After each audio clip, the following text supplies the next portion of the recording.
امشب در 24 هزار کشته در حمله حماس به اسرائیل. آمار کشته شده ها در غزه هم به 576 نفر رسیده.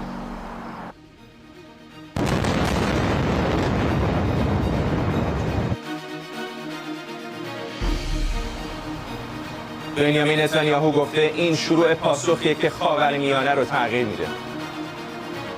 درگیری نیروهای جهاد اسلامی در مرز لبنان و اسرائیل. ارتش آمریکا اعلام کرده ناوهای جنگیش رو به نزدیکی اسرائیل میاره. و همزمان با گزارش‌ها درباره تلاش قطر برای میانجیگری درباره آزادسازی گروگان‌ها از چنگ حماس، گفتگوی صدراعظم آلمان تا ساعتی دیگر با رهبران فرانسه، بریتانیا و آمریکا درباره درگیری‌ها.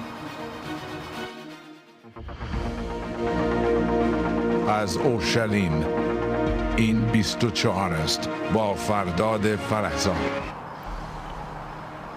بینندگان ایران اینترنشنال در ایران و سراسر جهان، سلام به شما از اسرائیل، کشوری که درگیر جنگی کم سابقه و خونین در نیم قرن اخیر شده. شمار کشته‌های حمله حماس به شهرهای اسرائیل به نزدیک 1000 نفر افزایش پیدا کرده. در بزرگترین حملات تاریخ اسرائیل به غزه هم تا به حال دست کم 576 نفر کشته شدند. حماس گفته در مقابل هر حمله بیخبر اسرائیل به غیر نظامیان یکی از گروگان‌ها رو میکشه. همزمان با درگیری‌های پراکنده در مرز لبنان و اسرائیل، دولت اسرائیل از ساکنان مناطق شمالی این کشور خواسته پناه بگیرند. ارتش از مردم خواسته برای 72 ساعت غذا و آب ذخیره کنند. ساعتی پیش نخست وزیر اسرائیل از آغاز عملیات ارتش کشورش در غزه خبر داد و گفته اسرائیل پیروز میشه.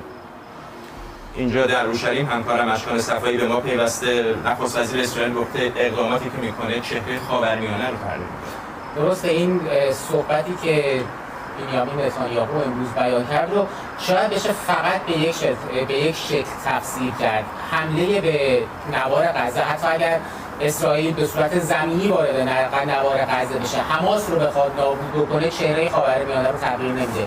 اون چیزی که چهره خاورمیانه رو میتونه تغییر بده یا حداقل تغییر چهره رو آغاز بکنه، حمله به لبنان هست، درگیری با حزب الله لبنان هست، درگیری که در همین ساعت‌های اخیر هم آغاز شده. بعد از اون درگیری که در واقع با جهاد اسلامی رخ داد در شمال اسرائیل و در جنوب لبنان، اسرائیل به مواضع حزب الله لبنان حمله کرد. حزب الله تا الان کشته شدن 4 نفر از اعضاش رو تایید کرده و در مقابل حزب الله هم چند خمپاره به سوی اسرائیل شلیک کرده و تهدید هم کرده و گفته این آغاز ماجراست از طرف حزب الله. گفته این اولین پاسخ ما هست و آخرین اون نخواهد بود.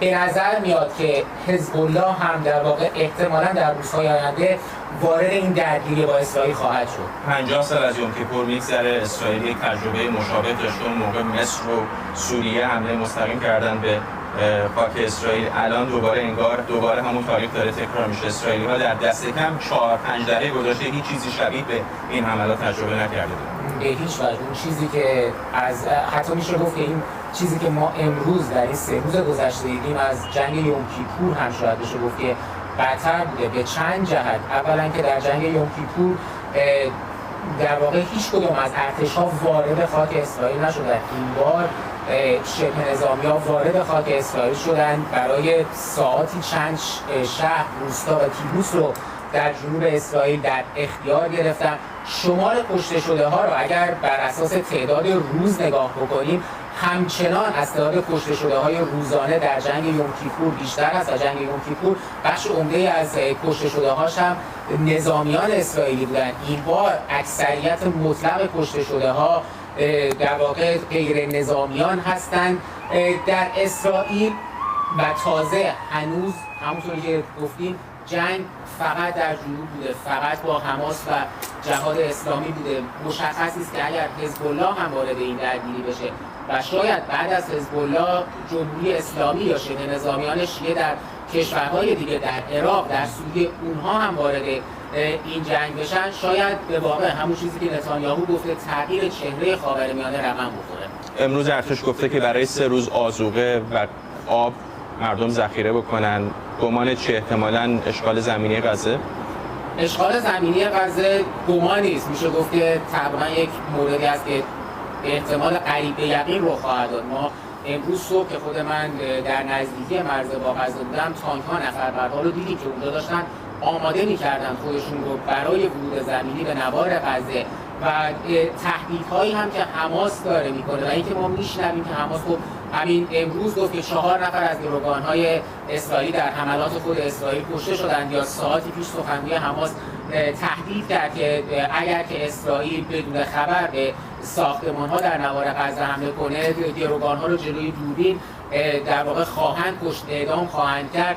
به نظر نمیاد که هیچ کدوم اونها بتونه جلوی حمله زمینی اسرائیل به نوار غزه رو بگیره. و اون چیزی که شاید جالب توجه هم باشه این هست که افکار عمومی در اسرائیل هم آماده این موضوع هستند، دست کم بخش بزرگیشون، که اسرائیل با کمترین فکر کردن به سرنوشت گروگان‌ها، به حماس و به نوار غزه حمله زمینی بکنه. هستن کسانی که میگن ما 900 نفر 1000 نفر کشته دادیم و نمیتونیم که ساکت بشینیم و واکنشی نشون ندیم. و از اون طرف برخی از تحلیلگران نظامی هم در اسرائیل میگن که اگر اسرائیل یک واکنش شدیدتر از اون چیزی که تا الان دیدیم به این رخدادها نشون نده، این رو دیگر در واقع دشمنان اسرائیل چه در شمال چه در جنوب و چه در واقع تمام اطراف اسرائیل این رو ضعف تلقی خواهند کرد و اسرائیل باید شدیدترین واکنش رو به تهدید حماس اشاره کرده که گفته هر حمله بیخبری که انجام بدن غیر نظامیان رو هدف قرار بدن یک گروگان رو میکشه. اتفاقا تصاویر زنده همین الان داریم از غزه، ساختمانی که به نظر میاد همین کمی پیشتر توسط جنگنده های اسرائیلی منهدم شده و آتشش همچنان در آسمان دیده میشه. یک چیزی که به نظر میاد داستان بسیار پیچیده کرده برای ارتش اسرائیل این هستش که تعداد زیادی از این گروگان ها دست کم حدود 100 نفر همچنان در دست حماس هستن. نگرانی عمده در مورد اونها وجود داره و اینکه چقدر ممکن اونها در ساختمان هایی باشن که اتفاقا اسرائیل بخواد اونها رو منهدم بکنه. و از طرف دیگه من امروز زمزمه‌ای شنیدم که هنوز قاطعانه نمیتونن بگن که شهرها تخلیه شده از کسانی که از آن سوی مرزها اومدن به اسرائیل. 100% نمیتونن بگن و حداقل خود مقامات اسرائیلی هم میگن که هنوز شماری از این افراد احتمال میره که درون اسرائیل باشن. ساعاتی پیش گزارش‌هایی بود که یکی از در واقع این افراد رو در نزدیکی شهر رهط، یک شهر عرب بدبینشی در مرکز اسرائیل هست، نزدیک شهر برشلو و از در اونجا باهاش درگیر شدن و شناسایی کردن. دیروز یکی از اونها از شهر اشکلون هم عبور کرده بود و در مسیر شهر اشدود بود که در اونجا در یک گروهی از اونها در اونجا باهاشون درگیر شدن و کشته شدن. هنوز مشخص نیست که چه تعداد از اونها ممکن است هنوز در خاک اسرائیل باشن. اون چیزی که ارتش اسرائیل میگه این هست که کنترل تمام شهرها و روستاها و کیبوتس‌ها رو در اختیار گرفته و البته باید به این نکته هم اشاره کرد که بخش عمده از شهرها و روستاهای نزدیک مرز نوار غزه از غیر نظامیان تخلیه شدند و تنها کسانی که الان در اونجا حضور دارند اسرائیلی‌ها در واقع ارتش اسرائیل و پلیس اسرائیل است که در اونجا حضور داره. ممنونم از تو اشکان صفایی در این روزهای تاریخی اینجا در اسرائیل. ممنونم از تو. امیدوارم در ادامه برنامه‌ها دوباره مزاحم به تو بشیم. بیننده پوشش ویژه ما هستید از اسرائیل. در ادامه تلاش‌های بین‌المللی برای میانجیگری، دبیرکل اتحادیه عرب بعد از دیدار با وزیر خارجه روسیه گفته دو کشور با تاکید بر پایان هرچه سریعتر تنش اسرائیل و فلسطین خواستار احیای مذاکرات جدی با حمایت جهانی شدند. ما در جریان مذاکرات با وزیر خارجه روسیه روی این نکته تفاهم داشتیم که پایان دادن به تنش‌ها اولویت اصلی برای متوقف کردن کشتار غیر نظامیان و جلوگیری از وخامت بیشتر اوضاع است. انتقام از ساکنان غیر نظامی غزه امنیت اسرائیل را تامین نمی‌کند. آتش‌بس باید در اسرع وقت انجام شود. آنچه نیاز است احیای مذاکره جدی بر اساس راه حل دو کشوری با حمایت بین‌المللی است. مذاکراتی در سایه قطعنامه‌های سازمان ملل برای پایان دادن به اشغال و ایجاد کشور فلسطین با اورشلیم شرقی به عنوان پایتخت. غرب تنها بر این جنگ متمرکز است، در حالی که از صحبت در مورد دلایل وضعیت فعلی فلسطین اجتناب می‌کند. اگر موضع اسرائیل همانطور که هست ادامه یابد، متاسفانه این آخرین جنگ در غزه یا اطراف آن نخواهد بود.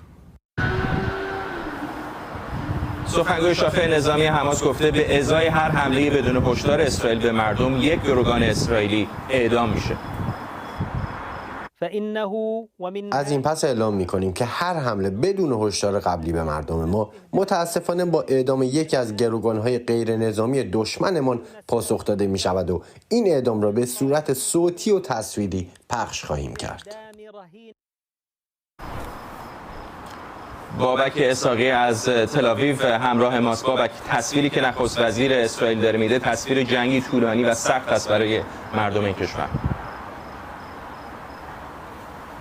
بدون شک نخست وزیر اسرائیل امروز واضح آشکار اعلام کرد که اسرائیل ابتدا به دنبال انتقام هستش و او این انتقام را به بزرگی خواهد گرفت. او ساعاتی پیش در تلویزیون اسرائیل ظاهر شد و گفت حماس از ما جنگ می‌خواست و ما به او جنگ خواهیم داد، جنگی که تا سالها و شاید نسلها فراموش حماس نشود. در کنار او همچنین از مردم اسرائیل خواست که صبور باشند.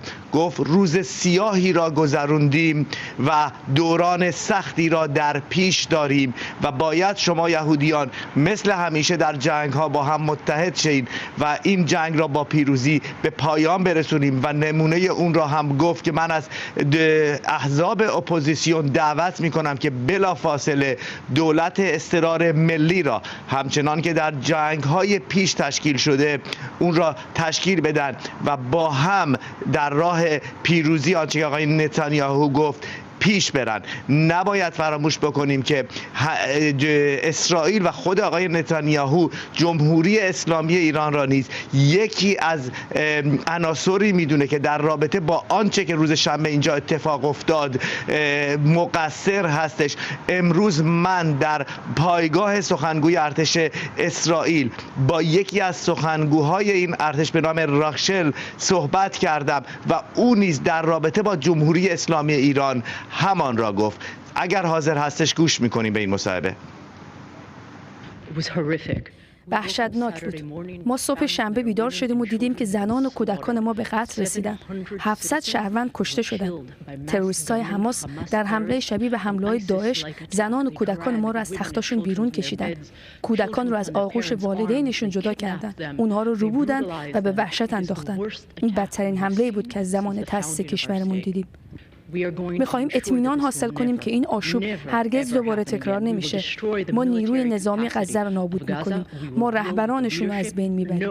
هر کاری که برای حفاظت از شهروندانمون، زنان و کودکانمون لازم باشه انجام میدیم. همه گزینه‌ها روی میزه. اگر لبنانی‌ها هم تصمیم به ورود به جنگ بگیرند، در این صورت حزب الله و ایران مسئول خواهند بود و ما متناسب با اون حملات پاسخ خواهیم داد. ما تمامی تجهیزات نظامی رو نابود می‌کنیم. ما تمامی ظرفیت‌های رهبریشون رو نابود می‌کنیم. ما تضمین می‌کنیم که حماس دیگر قادر به ترساندن زنان و کودکان نخواهد بود. حملات داعش گونه دیگر در اینجا دیده نخواهد شد. قلب من با شهروندان بیگناه غزه است که سال‌هاست مورد سوءاستفاده حماس قرار گرفتند. ما یک کشور دموکراتیک مسئول و مستقل هستیم و همیشه تمام تلاشمون رو می‌کنیم تا غیر نظامی آسیب نبینند. ما زنان و کودکان رو نمی‌کشیم. ما تروریستای حماس نیستیم. با این حال هر کاری که برای حفاظت از شهروندانمون لازم باشه انجام میدیم. این آشوب هرگز دوباره تکرار نمیشه. صدها میلیون دلار پول شهروندان ایران هر سال به حماس منتقل میشه. به آنچه این پول میتونست در ایران انجام بده فکر کنید. مواد غذایی، انرژی و منابعی که میتونست به مردم ایران بده. به جای استفاده از این پول برای شهروندان، رژیم ایران حماس رو تغذیه میکنه تا زنان و کودکان رو شکنجه کنه. ما میدونیم که مردم ایران هم از همین حملات وحشتناک داعش گونه جمهوری اسلامی رنج میبرند. ما میدونیم که حماس نه تنها از نظر اقتصادی از ایران تغذیه میکنه، بلکه از حمایت استراتژیک و تجربه جمهوری اسلامی هم بهره میبره. ما هنوز به طور قطع نمیدونیم آیا جمهوری اسلامی در این حمله دست داشته به شکل مستقیم یا نه، اما اثر انگشتشون در تمام این داستان قابل مشاهده است. خطاب به مردم غزه و به مردم ایران میگم که ما از یک دشمن مشترک رنج میبریم، همان دشمن وحشتناکی که برای کودکان ما اومده و زنان ما رو زخمی و آزرده کرده. ما میخوایم از شهروندان خودمون محافظت کنیم و همطور به خاطر همه چیزهایی که شما از اون رنج میبرید بیشترین همدردی رو با شما داریم. به نصرالله، به رهبری حماس و رهبری ایران میگیم که ما مصمم هستیم هر کاری که برای حفاظت از شهروندانمون لازم باشه انجام میدیم. تمام گزینه‌ها روی میزه. ما هر کاری رو که باید انجام بدیم انجام خواهیم داد. بابک، حملاتی که اسرائیل در غزه داره انجام میده برای تاریخ این کشور هم بی سابقه است. مقامات اسرائیلی گفتن دیگه حرف غذا و انرژی و برق و اینها نیست، میخوان کاملا به نظر غزه رو مسطح بکنن. اما نگرانی بزرگی که نه فقط اینجا بلکه در کل منطقه وجود داره اینه که این جنگ خیلی فراتر از نوار غزه بره. همین الان داریم واکنش‌ها رو و تحرکات رو در شمال اسرائیل در نزدیکی مرز لبنان می‌بینیم. اگر شما مخاطبان ما در اسرائیل بودند و فضای اینجا را درک می‌کردند که برای اسرائیلی ها یک نفر از هر 1000 نفر جمعیتشون یا کشته شده یا زخمی، اون احساس را درک می‌کردیم که به دنبال چه هستند. در حال حاضر نه برای مردم اسرائیل نه برای دولت اسرائیل هیچ کدام در حال حاضر هیچ تفاوتی نمی‌کنه که این جنگ به کجا پیش میره. اونها در ابتدا خواهان نابودی تمامی سازمان حماس و جهاد اسلامی هستند و پس از اون اگر این کار را شروع کردن فراموش نمی کنن که حزب الله لبنان هم در شمال اسرائیل در اونجا کمین کرده و بسیار این امکان وجود داره. من با اشکان بسیار موافقم که در روزهای آینده این جنگ به مرزهای شمالی اسرائیل و نه تنها مرز لبنان بلکه مرز سوریه هم برسه. در مرز سوریه هم بسیاری از سازمانهای هم فلسطینی و هم طرفدار جمهوری اسلامی در اونجا هستند. فرداد میرویم ما در اسرائیل که روزها و هفته‌های خونینی را به دنبال داشته باشیم. ممنونم از تو بابک اسحاقی، خبرنگار ما از تل آویو با ما. دبیر کل سازمان ملل میگه نگران محاصره کامل غزه توسط اسرائیل. آنتونیو گوترش همینطور خواهان دسترسی امدادرسانان به مناطق آسیب دیده شده و گفته خشونت جاری باید هرچه زودتر پایان پیدا کند. من عمیقاً از اینکه اسرائیل میگوید غزه را به محاصره کامل در میآورد نگرانم. آنجا هیچ چیز وجود نخواهد داشت، نه غذا، نه سوخت و نه برق. وضعیت در غزه قبل از این هم بحرانی بود. از این به بعد بحرانی تر هم خواهد شد. دارو، غذا و سوخت و بقیه مواد اولیه بسیار ضروری هستند. همچنین زمینه ورود امدادرسانان باید مهیا شود. سازمان ملل تلاش می‌کند به این نیازمندی‌ها رسیدگی کند. خشونت‌های اخیر به یکباره ظهور نکردند. واقعیت این است که این خشونت‌ها دامنه‌دار بودند که 50-60 سال اشغال بدون هیچ تفاهم سیاسی را در پی داشته است. زمان آن است که به این چرخه خشونت و خونریزی و دو دستگی خاتمه داده شود. همزمان با ادامه درگیری‌های نظامی، مذاکرات سیاسی برای مشارکت در ائتلاف دولت وحدت ملی با هدف تقویت اسرائیل در جنگ جاری علیه حماس شروع شده. نتانیاهو به تشکیل این ائتلاف چراغ سبز نشون داده، اما تاکید کرده بیشتر متمایل به ائتلاف با بنی گانتس. منشه امیر، روزنامه‌نگار و تحلیلگر امور اسرائیل از اورشلیم با ماست. آقای امیری، جا در سطح شهر هم می‌شدید که این اختلافات سیاسی که چندین ماهی که اسرائیل رو به شکلی فلج کرده بود، به نظر میاد که به خاطر این شرایط جنگی بسیاری از مردم کنار گذاشتن، دارن به هم دیگه کمک میکنن. این رو تا اندازه‌ای در فضای سیاسی این کشور هم میشدید؟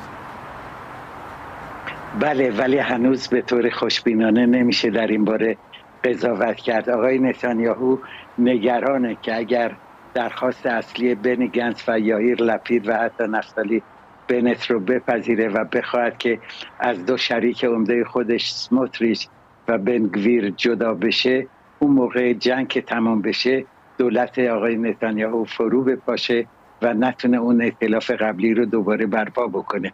بنابراین اختلاف نظر بین اپوزیسیون و کوالیسیون، یعنی آقای نتانیاهو با بنی گنتس و یائیر لپید و حتی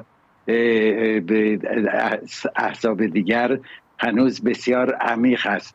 آقای بنی گنتس گفته که من به دنبال هیچ مقامی نیستم و نمیخواهم که پستی داشته باشم، فقط شرط من این است که یک کابینه بسیار محدود نظامی امنیتی برپا بشه که نخست وزیر باشه و 2 یا 3 نفر دیگه از داخل دولت و او و مشاوران ارشد. این رو بعید میدونم که آقای نتانیاهو حاضر بشه بپذیره، به خاطر اینکه در شرایط فعلی اگر بخواهد که آقای بن گویر و سموتریچ رو نادیده بگیره، مشکلاتی برای دولت خودش ایجاد خواهد کرد و این کمکی به ادامه جنگ نخواهد کرد و این در حالی که ما ارزیابی میکنیم که از امروز جنگ جنبه وخیمتری گرفته و فردا و پس فردا و روزهای آینده باز هم شدیدتر بشه. در چنین شرایطی زیاد خوشبین نیستم که یک دولت وحدت ملی در اسرائیل به وجود بیاد. سپاسگزارم از شما منشه امیر، کارشناس مسائل اسرائیل از همینجا در اورشلیم با ما تصاویر زنده داریم از آسمان غزه که در این 2 روز گذشته به خصوص شاهد بی سابقه ترین حملات اسرائیل به این باریکه بوده. تا اینجا کار نزدیک 600 نفر در غزه جانشون را از دست دادن. گمان میره که تعداد کشته‌ها در ساعت‌ها و روزهای پیش رو بیشتر و بیشتر بشه. مقامات اسرائیلی گفتن که برق منطقه رو قطع خواهند کرد. همین الان هم برق اونجا قطع هست. تصاویر زنده رو دارید می‌بینید. بمباران اونجا یک سر ادامه داره. آقای نتانیاهو به مردم غزه گفته که منطقه رو ترک بکنن چون اسرائیل به شکلی بی سابقه قرار اونجا رو بمباران بکنه. هرچند میدونید که جای زیادی مردم ساکن غزه برای رفتن ندارن. سرتاسر این کشور در محاصره اسرائیل هست. فقط یک نوار کوچک مرزی با در جنوب این منطقه با مصر وجود داره، گذرگاه رفح که اون هم هر از گاهی باز و بسته میشه. تصاویری که از غزه میاد بسیار تکان دهنده است. تعداد کشته لحظه به لحظه اونجا داره بیشتر و بیشتر میشه. اما با گذشت 3 روز از شروع حملات غافلگیر کننده حماس به داخل خاک اسرائیل، هنوز بعضی از رسانه‌ها از جزئیات این حمله میگن. اینکه این حمله دقیقاً چگونه و چه زمانی شروع شد و مراحل ابتدایی اون چه بود. بامداد شنبه 15 مهر گروه حماس در عملیات موسوم به طوفان الاقصی حدود 5000 راکت به سمت شهرها و شهرک‌های اسرائیل پرتاب کرد. اولین راکت‌ها حدود ساعت 6:30 صبح به وقت محلی شلیک شدند. بعد از اون نیروهای حماس با تخریب حصار غزه از راه هوا، زمین و دریا به حدود 22 منطقه نزدیک نوار غزه تا فاصله 24 کیلومتری از مرز ورود کردند. این شبه نظامیان با موتورسیکلت و قایق وارد شهرهای اسرائیل شدند و اقدام به کشتار و ربودن افراد کردند. ارتش اسرائیل که تا حالا غافلگیر شده بود، در پاسخ حمله هوایی به غزه را شروع کرد و با اعلام عملیات موسوم به شمشیرهای آهنین در مناطق اطراف نوار غزه با شبه نظامیان درگیر شد. درگیری‌های مسلحانه میان شبه نظامیان فلسطینی و نیروهای اسرائیلی در طول شب ادامه داشت. بنابر اعلام وزارت بهداشت سرزمین‌های فلسطینی تا ساعت‌های اولیه شنبه دست کم 200 فلسطینی کشته شدند و بیش از 1700 تن زخمی شدند. الان هم که به نزدیک 600 نفر رسیده. همینطور تعداد نامشخصی از شهروندان اسرائیلی به گروگان گرفته شدند. حماس از دیگر گروه‌های مقاومت مثل حزب الله هم خواسته به جنگ با اسرائیل بپیوندند. بامداد یکشنبه حملات راکتی بیشتری از غزه به شهرهای اسرائیل انجام شد و بیمارستانی در شهر اشکلون هم مورد هدف قرار گرفت. یکشنبه صبح در جنوب لبنان نیروهای حزب الله مواضع اسرائیل رو در مناطق کشتزارهای شعبا مورد حمله قرار دادند. در پاسخ اسرائیل هم راکت‌هایی رو به مواضع حزب الله پرتاب کرد. بنیامین نتانیاهو نخست وزیر کشور گفته قدم اول پاکسازی خاکش از نیروهای متخاصمه و هدف دوم اینه که دشمن در نوار غزه به گفته او بهای سنگین بپردازه. تعبیر برخی از این حرف هجوم گسترده زمینی اسرائیل به نوار غزه است. یکی از ساکنان شهر اشکلون هم از تجربهش درباره حمله پهپادی حماس به ساختمان و خانه‌های مسکونی اینطور گفت. ما فقط در 15 ثانیه فرصت داشتیم تا به سمت پناهگاه بدویم. اول صدای آژیر رو شنیدیم. ظرف 3 ثانیه از تخت بلند شدم و همه به سمت پناهگاه دویدیم. حتی کوچکترین عضو خانواده‌مون که 1 سال و نیمشه. همه استرس داشتیم. 30 ثانیه پس از ورود ما به پناهگاه صدای انفجار و بمب رو بدون وقفه میشنیدیم. کل خونه میلرزید. خدا رو شکر که هیچ اتفاقی برامون نیفتاد، اما تمام بالکن نابود شد. بن سبتی پژوهشگر مسائل اسرائیل و ایران از تل آویو با ماست. آقای سبتی، نخست وزیر اسرائیل آقای نتانیاهو گفته که حملات سختی رو علیه حماس شروع کرده ولی این فقط شروع ماجراست، پایانش نخواهد بود. میدونم که بسیاری از بینندگان ما در ایران و در منطقه دنبال این پاسخ هستند که چقدر احتمال داره که پای ایران هم به این داستان کشیده بشه. با سلام و خوش آمد به شما فرداد، به کشور ما و شب بخیر به همه بینندگان. این جنگ با همه جنگ‌های دیگه همونطور که همه میهمانان و خودتون هم گفتید فرق داره. ما میبینیم که اصلا باید شاید واژه‌هامون رو عوض کنیم نسبت به حماس و دیگر سازمان‌های تروریستی که در دور و بر اسرائیل هستن، این دیگه یک شبه نظامی نیست، این دیگه یک ارتش تمام عیار هست. مثلا اون پوشش موشکی که دادن برای اینکه بیان به داخل اسرائیل با اون موتورها و با اون پهپادها و از بالا پاراگلایدرها، اینها کارهای ارتش‌های کلاسیک هست که واقعا معلومه که دست حکومت اسلامی ایران متاسفانه در این موضوع مستقیما وجود داره. حالا چه از راه راهنمایی، چه از راه فرستادن پول، از راه فرستادن اسلحه. این ما می‌بینیم که هر هفته، هر 2 هفته سران حماس با سران نیروی قدس دیدار میکنن. این چیزی نیست که اسرائیل دیگه بتونه ازش صرف نظر و چشم‌پوشی بکنه و باید حتما، و این نظر شخصی من نیست، آخرش درست مثل اون چیزی که دولت قبلی آقای بنت میگفت، اگر به سراغ سر مار نرن دوباره همون آش و همون کاسه خواهد بود، دوباره همون بسوز و بساز خواهد بود. چند ماه دیگه ما همین موضوع رو خواهیم داشت. ببینید از نظر نظامی اینها دوباره یعنی کارهایی رو کردن که در اوایل سال 2000 مثلا یک عملیات انتحاری انجام میشد که 20 نفر رو میکشت. الان 1000 نفر اومدن به قصد عملیات انتحاری و این رو ضرب در 20 نفر بکنید، خب یک تلفات بسیار زیادی نشون میده.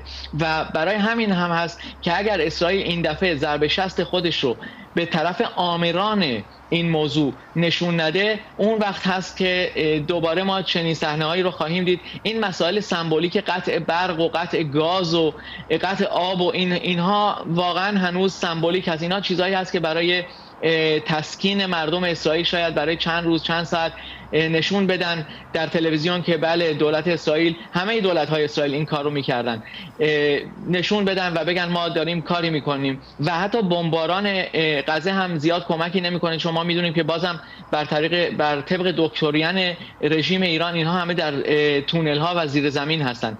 پس باز هم اینا همه برمیگرده به این که اگر ضرب شست محکمی به طرف خود رژیم اسلامی نشون داده نشه و انتقام از درون، همونطور که رئیس موساد گفت 1 ماه پیش یا شاید بیشتر، اگر به اونها این ضرب شست نشون داده نشه، ما باز هم دوباره شاهد همین موضوع خواهیم بود. شاید کلیشو به نظر برسه ولی واقعا منطقه آبستن حوادث. ممنونم از شما. بن صفی، پژوهشگر مسائل اسرائیل و ایران از تل‌آویو.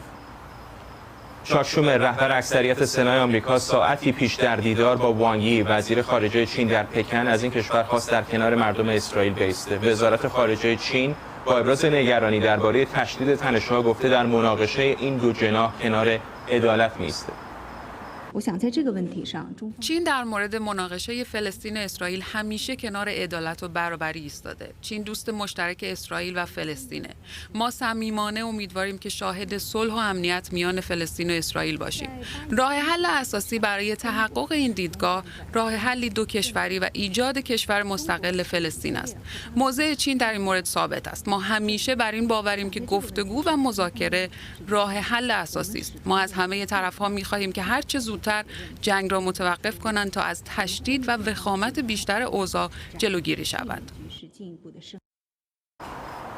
صدر اعظم آلمان پیش از برگزاری نشست مشترک کابینه کشور و فرانسه گفته 2 کشور قاطعانه در کنار اسرائیل برابر حملات حماس می‌ایستند. اولاف شولز گفته با امانوئل مکرون رئیس جمهوری فرانسه قصد دارند تا ساعتی بعد با جو بایدن رئیس جمهوری آمریکا و ریشی سوناک نخست وزیر بریتانیا درباره این بحران گفتگو کنند.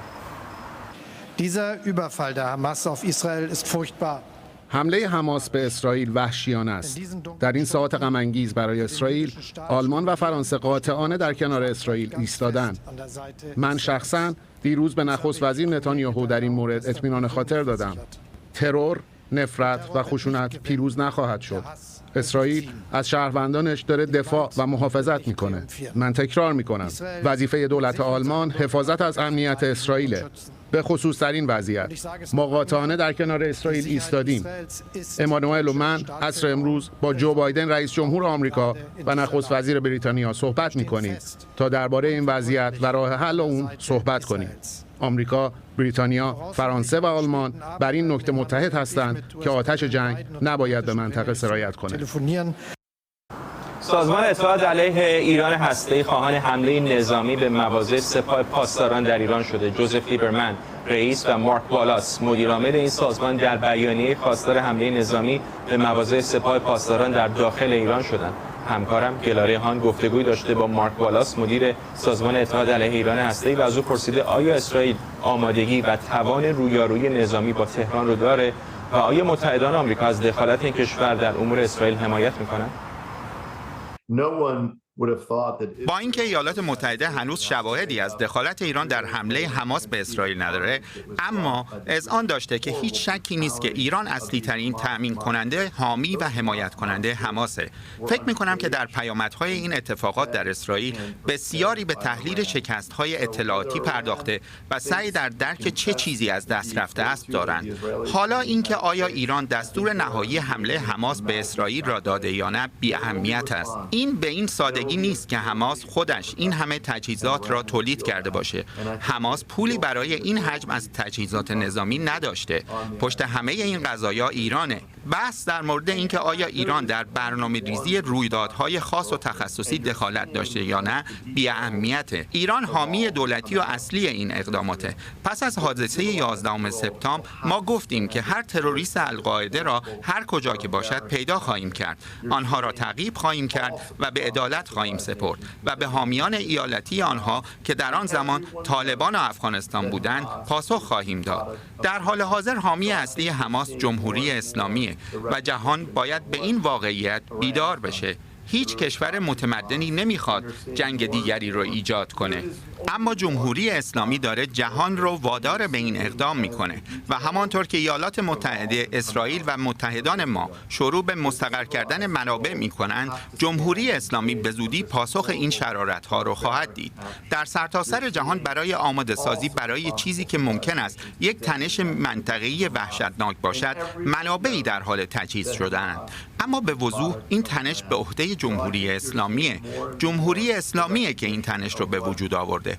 فکر می‌کنم این اتفاقات بر روابط آمریکا با ایران تا یک حدی اثر بگذاره. نگاه کنید، تنها چند راه حل برای مقابله با ایران وجود داره. می توانید به دیپلماسی روی بیاورید. می توانید با تحریم‌ها با آنها برخورد کنید یا می توانید در نهایت به عملیات و برنامه‌ریزی نظامی ویژه فکر کنید. در حال حاضر تنها راه برخورد با جمهوری اسلامی برنامه‌ریزی نظامیه. اجازه دهید یک پیام به سپاه پاسداران ایرانی که ممکن است این را تماشا کند بفرستم. من با اشتیاق منتظر نابودی شما هستم. مارک والاس بود، مدیرعامل سازمان اتحاد علیه ایران هسته‌ای یوانی. در بسیاری از شهرهای جهان در روزهای گذشته تظاهرات مختلفی در حمایت از اسرائیل یا فلسطینیان برگزار شده. تجمع‌هایی که در بعضی از اونها ایرانی‌ها هم نقش پررنگی داره. از جمله در واشنگتن دی سی پایتخت آمریکا امروز گروهی از ساکنین ایرانی منطقه برای پشتیبانی از مردم اسرائیل مقابل ساختمان سفارت این کشور تجمع کردند و در آخر هم با همراهی اسرائیلی‌ها در این تجمع شرکت کردند. همکارم الهام کریمی هم به این تجمع رفته. در پی حمله شبه نظامیان حماس به اسرائیل این موضوع واکنش‌های جهانی به همراه داشته، تجمعاتی در سراسر جهان صورت گرفته که حالا ایرانیان مقیم واشنگتن دی سی در مقابل سفارت اسرائیل در پایتخت آمریکا تجمع برگزار کردن برای حمایت از مردم اسرائیل و اینجا گل‌هایی را آوردن گذاشتن به یاد کشته شدگان اسرائیل در چند روز گذشته و موضوعی که خیلی آنها تاکید دارن رویش این هست که تا زمانی که جمهوری اسلامی بر سر قدرت باشه این کشورها آرام نخواهد ماند و تا زمانی که ابرقدرت‌های جهان از این رژیم حمایت بکنه، مذاکرات داشته باشه آمریکا با جمهوری اسلامی، در حقیقت به جمهوری اسلامی قدرت خواهد داده شد که در چنین حملاتی دست داشته باشه که البته معترضین تاکید میکنن که جمهوری اسلامی در این حمله دست داره و اگر که بیشتر حمایت بشه بیشتر هم حملاتی را انجام خواهد داد.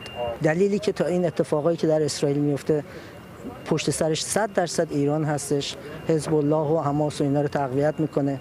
ما الان اینجا جمع شدیم که همدلیمون و همراهیمون با مردم اسرائیل نشون بدیم و از این تروریست اکتی که این اشخاص انجام دادن بر علیه اسرائیل اعتراض میکنیم و باز هم با صدای بلند میگیم که جمهوری اسلامی تا زمانی که سر کار هست این منطقه آرامش پیدا نخواهد کرد، بچه‌های مردم به کشتن خواهند رفت، هاسته‌گیری و گروگانگیری و همه این چیزها ادامه پیدا خواهد کرد. دولت آمریکا هم حمله شبه نظامیان حماس به اسرائیل را یک حمله تروریستی خوانده و گفته که بارها تاکید کرده که در کنار مردم اسرائیل خواهد ماند. اما این معترضین میگن که در حقیقت نه تنها در کنار اسرائیل بلکه در کنار مردم ایران هم آمریکا باید وایسته و مذاکرات انجام نده و اینجا هم که شعار میدن علیه جمهوری اسلامی. الهام کریمی، واشنگتن دی سی. بیننده پوشش ویژه برنامه 24 هستید از اورشلیم در این جنگ تاریخی بین اسرائیل و نوار غزه. در دقایق گذشته خبر آمده به نقل از بعضی از رسانه‌ها که بنیامین نتانیاهو در گفتگو با رئیس جمهوری ایالات متحده آمریکا جو بایدن به او گفته که حمله زمینی به مناطق غزه اجتناب ناپذیره، گمانی که بسیاری هم در چند روز گذشته مطرح کرده بودند. همزمان خبر دیگری هم از خبرگزاری فرانسه رسیده که قطر داره تلاش میکنه تا بین حماس و دولت اسرائیل میانجیگری بکنه تا تعدادی از بازداشتی‌ها، تعدادی از گروگان‌ها آزاد بشن، دست کم زن‌هایی که در دست حماس هستن آزاد بشن. نمیدونیم که این مذاکرات به کجا رسیده تا اینجا، ولی میدونیم که قطر داره تلاش میکنه نقش میانجی رو بازی کنه. همونطور که گفته شد از شروع درگیری‌ها بین حماس و اسرائیل بسیاری از نقاط مختلف جهان با اسرائیل اعلام همبستگی کردند. در مقابل عده‌ای از مخالفان اسرائیل هم در بعضی نقاط از جمله در لندن و برلین از حملات حماس حمایت کردند. اینجا در بعضی از نقاط آمریکا هم این دو دستگی قابل مشاهده بود.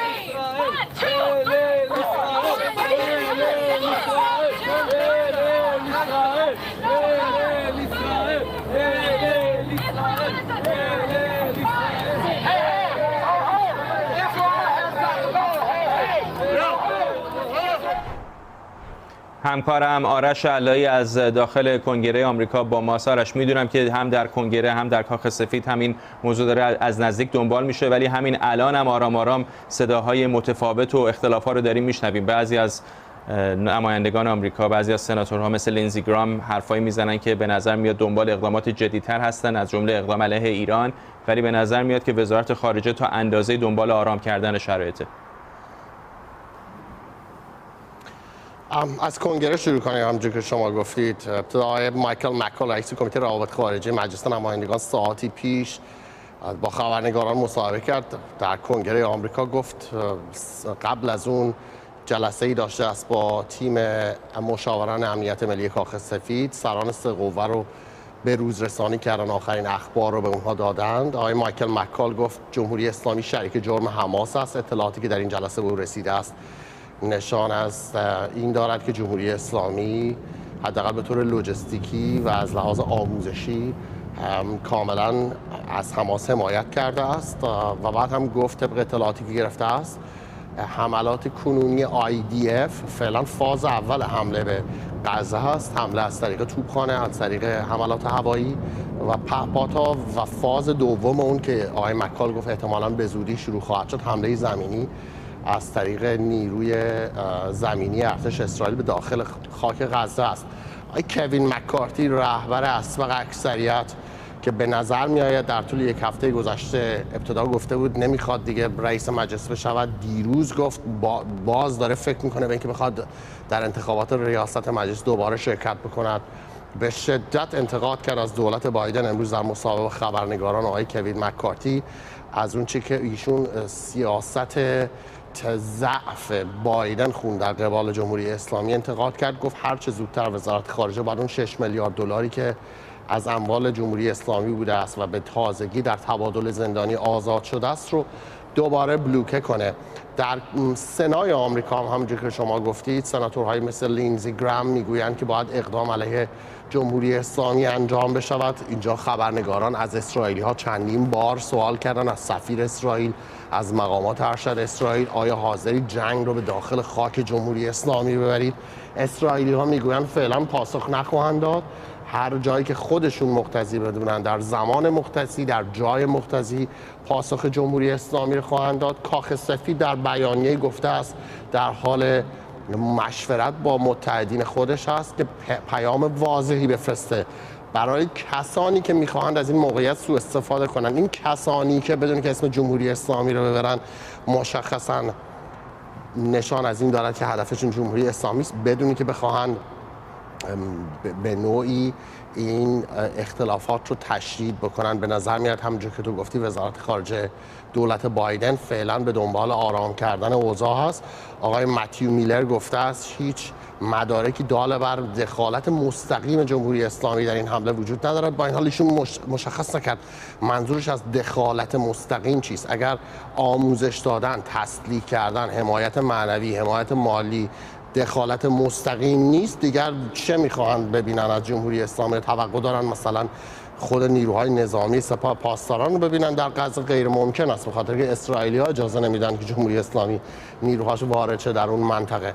به خاطر همین هنوز مشخص نیست. سیاست دولت آمریکا در این واضحا این است که فعلا سعی کند از تشنج‌ها بکاهد، پیغام بدهند به کشورهای مختلف، سعی کنند با فرستادن کارگروه ناوگان و ناو هواپیمابر جرالد فورد که جدیدترین و با تکنولوژی ترین ناو هواپیمابر آمریکاست. فرداد میدونیم به همین تا همین چند ماه پیش آزمایش میشد فرستادن آرش آخر برنامه است دیگه فرصت نداریم.